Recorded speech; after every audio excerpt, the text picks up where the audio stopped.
Pedimos ao Senhor que fale com a tua igreja dentro da palavra. E que essa palavra, meu Deus, possa trazer uma mudança, uma transformação na nossa vida. Que nós possamos sair daqui hoje diferentes. Que nós possamos sair daqui confiante, acreditando na nossa vitória. Porque só o Senhor pode nos abençoar e mudar a nossa história.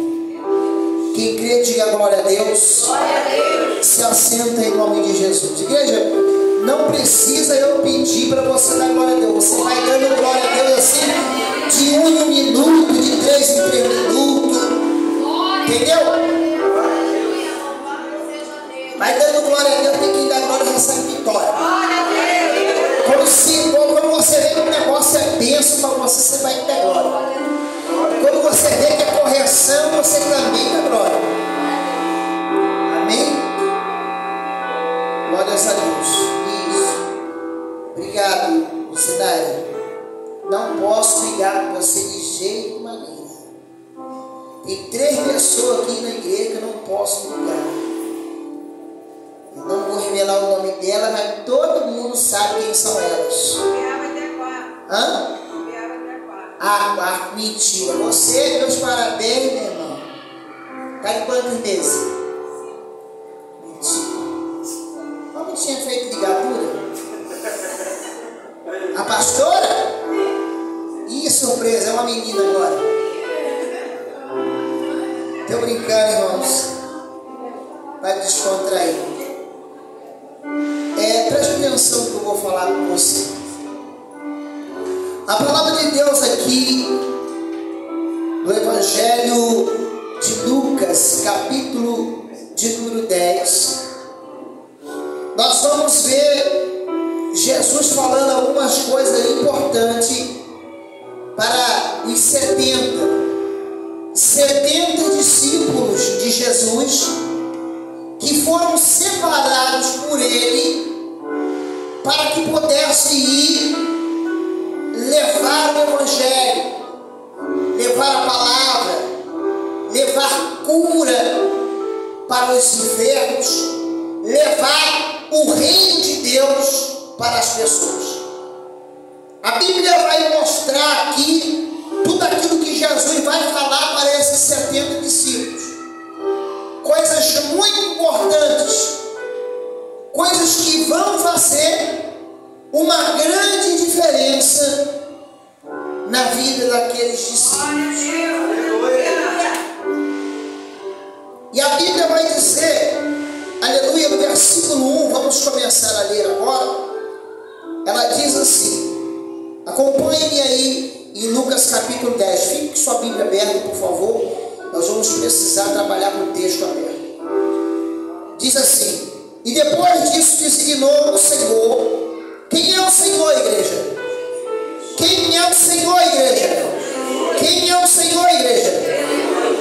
Ainda outros 70, e mandou-os adiante da sua face, de 2 em 2, a todas as cidades e lugares aonde ele havia de ir. Então veja aqui Jesus, ele separa 70 discípulos e manda que esses 70 discípulos fossem primeiro do que ele a algumas cidades, aleluia, para preparar o caminho. E ele vai dar algumas instruções para essas pessoas, para esses discípulos, para que eles fossem à frente. E eles tinham algumas coisas importantes para fazer. O versículo 2 diz assim, e dizia-lhes, grande é em verdade a seara, mas os obreiros são poucos. Rogai, pois, ao Senhor da seara, que envie obreiros para a sua seara. Olha que Jesus aqui tinha uma grande preocupação com a sua obra. Jesus aqui tinha uma grande preocupação com sua igreja.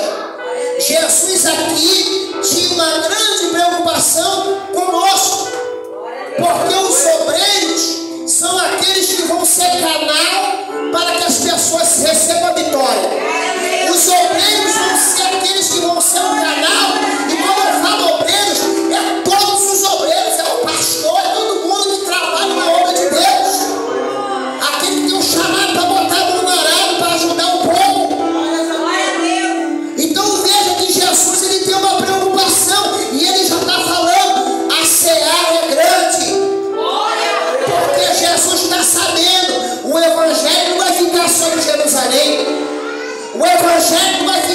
em Israel.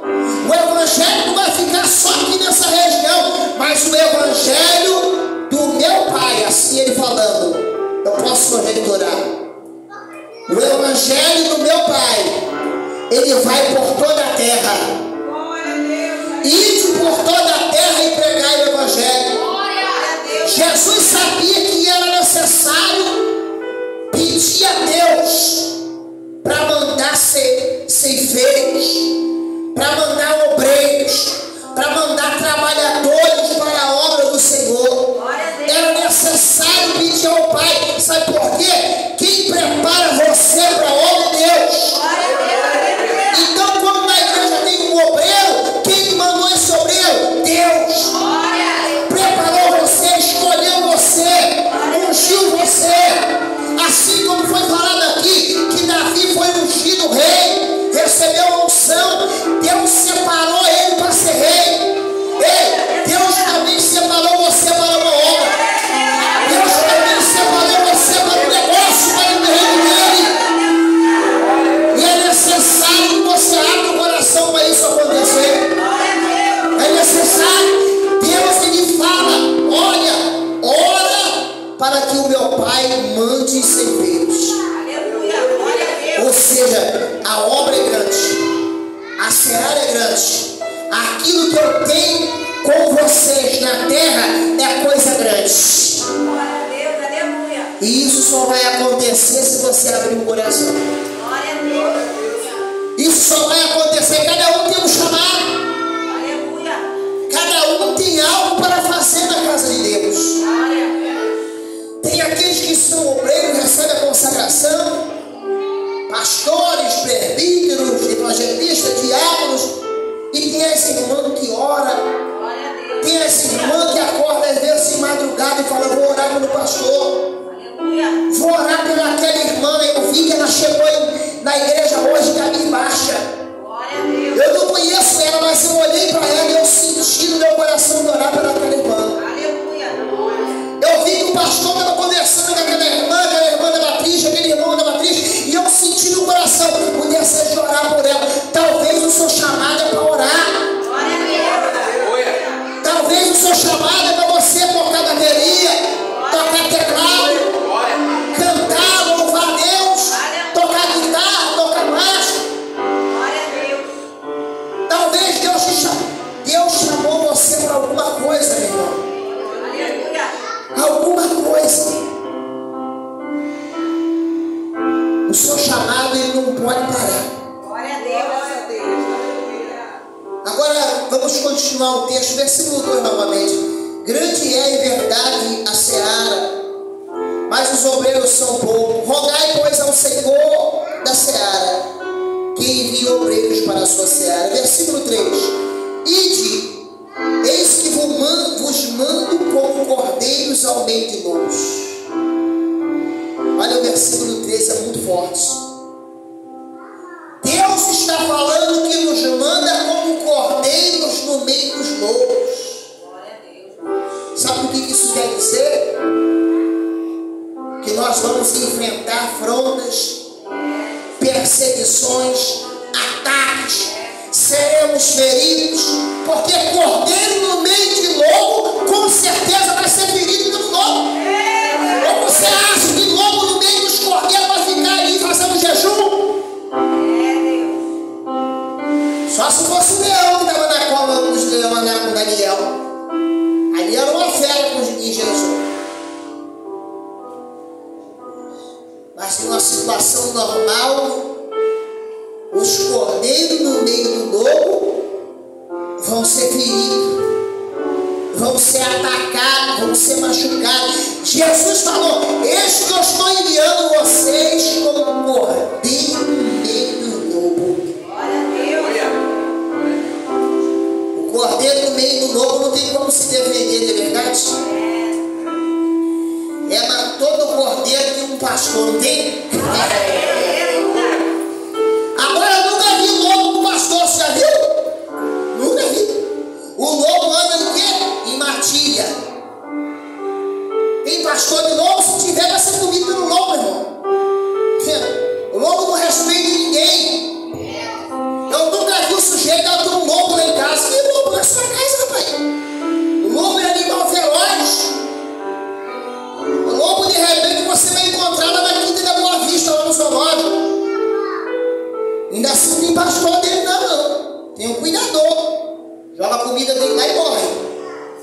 dentro da jaula vai morder. Que me desculpe os da sociedade protetora dos animais. Mas eu não gosto de lobo, não. Eu gosto de cachorro. Agora lobo, descomplicado. Só que Jesus está falando, ó, eu te vi como cordeiro no meio do lobo. É como cordeiro que Deus está te enviando. Mas só que o cordeiro tem pastor. Pastor defende. Pastor protege. Pastor guia. Pior, o problema seria se Deus falasse assim, se Jesus falasse assim, eu estou te mandando como se fosse lobo. Aí lobo não tem pastor. Ou seja, vai ficar perdido.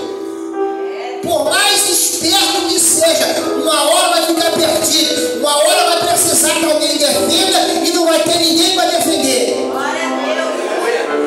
A melhor coisa que tem é você ser um cordeiro. Ah, mas cordeiro é bicho manso, né? É presa fácil. Tenta mexer com ele para ver. O pastor corre em cima. E eu quero falar uma coisa para você: o pastor não é pastor Fábio. Não é qualquer outro pastor de carne e osso. Mas o pastor que eu estou falando se chama Jesus Cristo. Ele é o seu pastor. Ele te envia e ele guia você, ele cuida de você.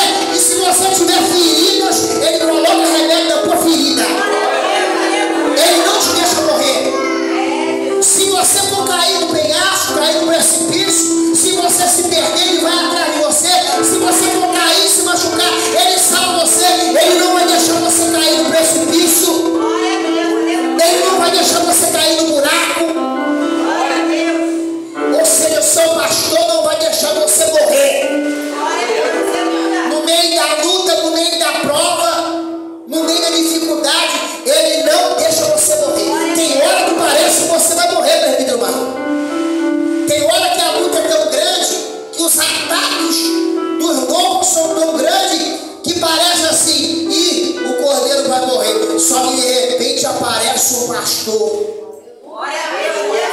O bom pastor que dá a sua vida pelas suas ovelhas. Ele aparece para cuidar. Se eu fosse você, glorificava a Deus, você que é cordeiro.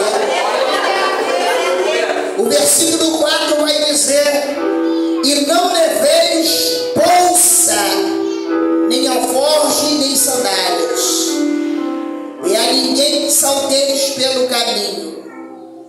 E em qualquer casa onde entrares, dizei primeiro: paz seja nesta casa. Se ali houver algum filho de paz, repousará sobre ele a vossa paz. E se não, voltará para vós. Quem está entendendo da glória? O que Jesus está falando é o seguinte: olha, vocês vão. E não se preocupe com as coisas da terra. Por isso que ele está falando, não precisa levar sandália. Não leva nada. Não leva bolsa, não leva alforje, não leva nada. Vai por conta de mim. Confie em mim. Confie em mim que eu te sustento. Vai que eu te sustento. Vai que eu te guardo.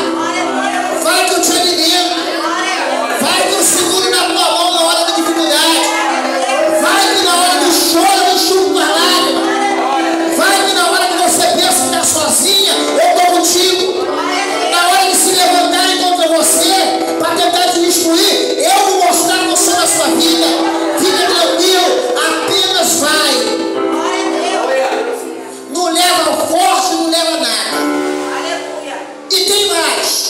Quando chegar na casa de um filho de Deus, ou melhor, quando chegar em alguma casa, você sauda com a paz. Receba a paz. Se ali tiver um filho de Deus, vai receber a paz vai repousar sobre ele. Agora, se ele não receber, ou seja, quem rejeitar as coisas de Deus,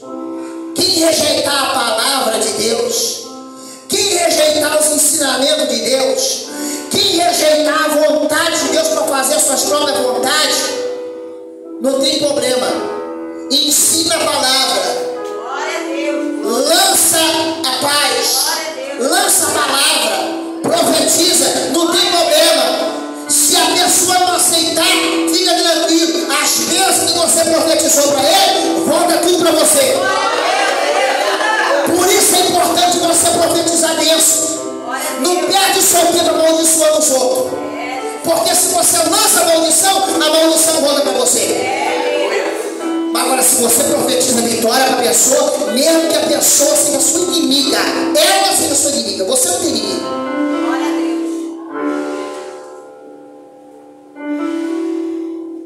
Mesmo que seja seu inimigo, profetiza vitória para ele. Sabe por quê? Porque aquilo que você lança sobre aquela pessoa volta para você. Glória a Deus. Aleluia. Aquilo que você semear, isso você vai colher. Está dizendo a palavra, Jesus falou isso. Isso que o homem semear, é isso que ele vai colher. Se eu amaldiçoo, se eu não perdoo, se eu não ajudo, se eu não estendo a mão, é isso que eu vou colher. A gente vai colher tudo aquilo que a gente plantar. Mais cedo ou mais tarde.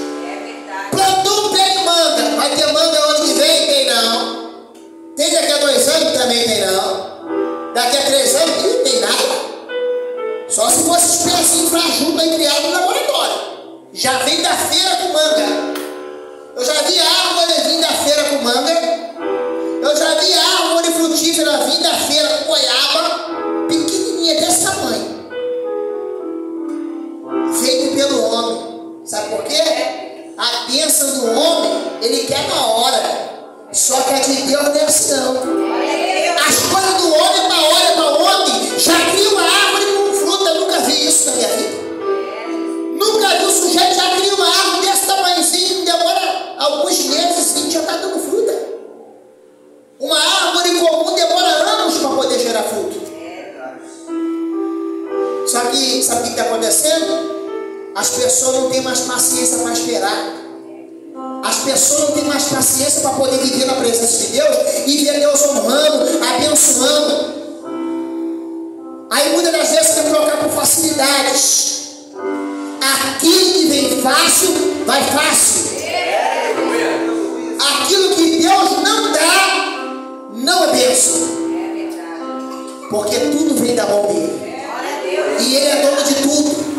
Então, se o outro te deu, você está recebendo é roubo. Eu não tenho nada. Você tem. Tudo. Eu não tenho absolutamente nada. Aí eu pego e chego para alguém e dou. Eu estou dando que eu roubei quem? Roubei seu. O diabo rouba para poder dar. O nome dele é ladrão. Ele vem para roubar, matar e destruir. Agora aquilo que Deus dá, ele te dá porque é dele. E ele divide tudo com você. Porque ele mesmo disse, olha, tudo isso é teu. Glória a Deus. É tudo nosso. Tudo aqui é nosso. Porque nós somos filhos de Deus. Diga glória a Deus. Vamos continuar a leitura. Em que versículo paramos, igreja? No 7. E ficai na mesma casa, comendo e bebendo do que eles tiverem, pois digno é o obreiro de seu salário. Não andeis de casa em casa, e em qualquer cidade que entrardes e vos receberem, comei do que vos puserem diante. Ou seja, não é para você escolher. Aqui o negócio começa a apertar um pouquinho mais. Porque tem muita gente que quer escolher. Tem muita gente que quer escolher as coisas de Deus. Deus preparou algo para você. E a vontade de Deus é boa, perfeita e agradável. Só que você quer escolher. Só que você quer fazer as coisas do seu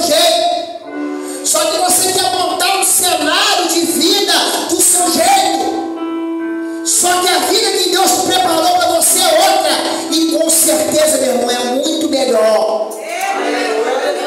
E Jesus está falando, quando vocês chegarem na casa das pessoas que receberem, o que vocês têm que fazer? Comer aquilo que puserem na mesa. Aleluia. Cheguei lá na casa da Thalita e do Marcos, me ofereceram empadão. Isso é uma suposição, tá? Porque tá difícil de eu ir lá fazer uma visita. Passou da hora, meu irmão. Estou até pensando em botar você no banco. Ouviu, né, Thalita? É brincadeira, Thalita. Mas se quiser, não é. Aí eu chego lá na casa dele, preparou um empadão. Aí eu digo para ele assim: eu não quero empadão, quero galinha com batata.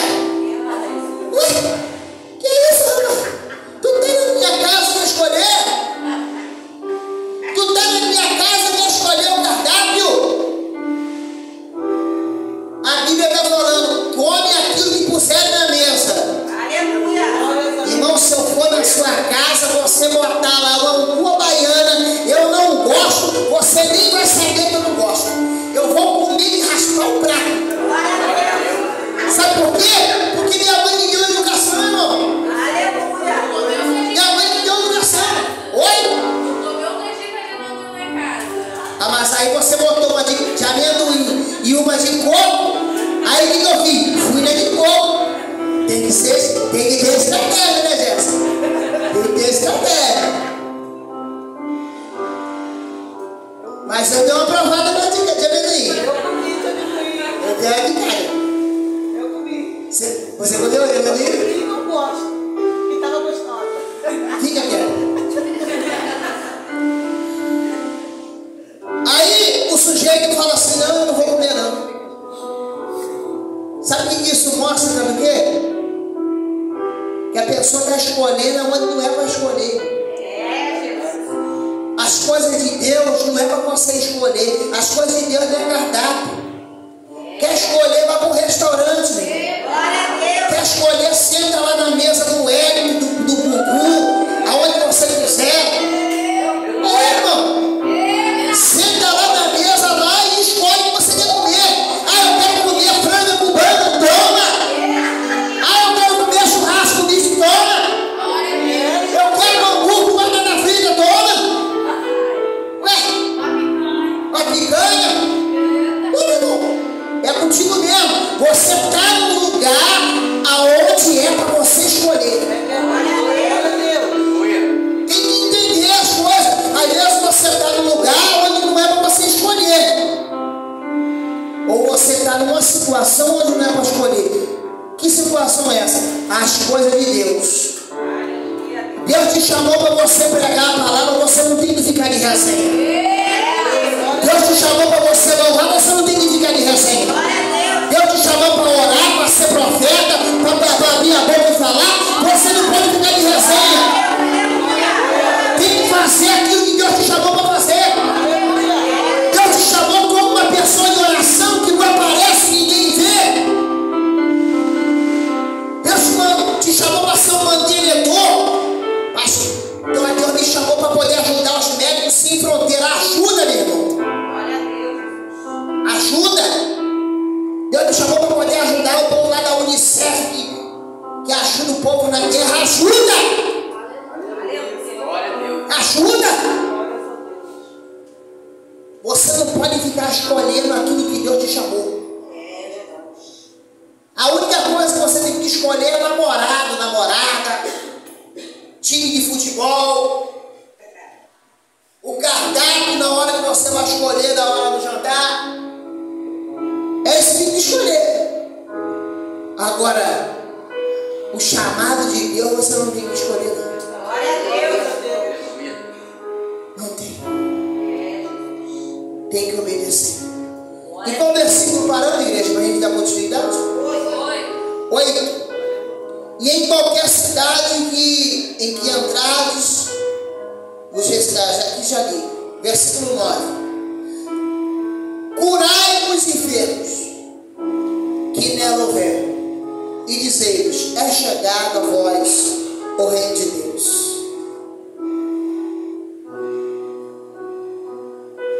Preste atenção, quando Deus chama a pessoa, Ele entrega dons, Ele entrega ferramentas especiais. Jesus, ele tinha muita preocupação com os enfermos. Às vezes, eu já fui muito criticado, sabia? Por orar, por fazer questão de orar pelos enfermos. Já fui muito criticado por isso. Por aqueles que não gostam. Não o povo daqui. O povo daqui, se não gostasse, não estava aqui. Mas alguns que, às vezes, não gostam de fazer esse tipo de trabalho. Mas eu sei que Jesus, ele ordenou isso. A igreja, os discípulos, eles têm que orar pelos enfermos. E quando os obreiros oram pelos enfermos, sabe o que acontece? Eles são curados. Deus, ele cura. Porque ele deu para nós o dom da cura. O dom para expulsar demônio, ou seja, libertação. Deus nos deu poderes espirituais. E a cada um que Deus deu esses poderes têm que ser utilizados.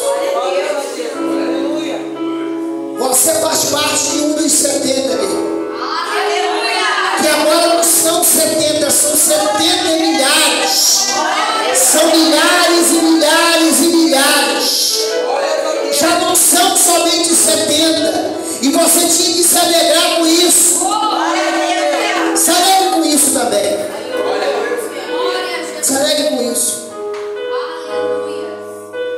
Vamos partir para o final agora.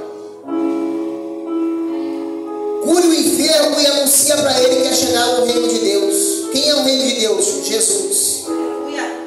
Mas em qualquer cidade em que entrardes e vos não receberem, saindo por suas ruas, dizei: até o pó que da vossa cidade se nos pegou, sacudimos.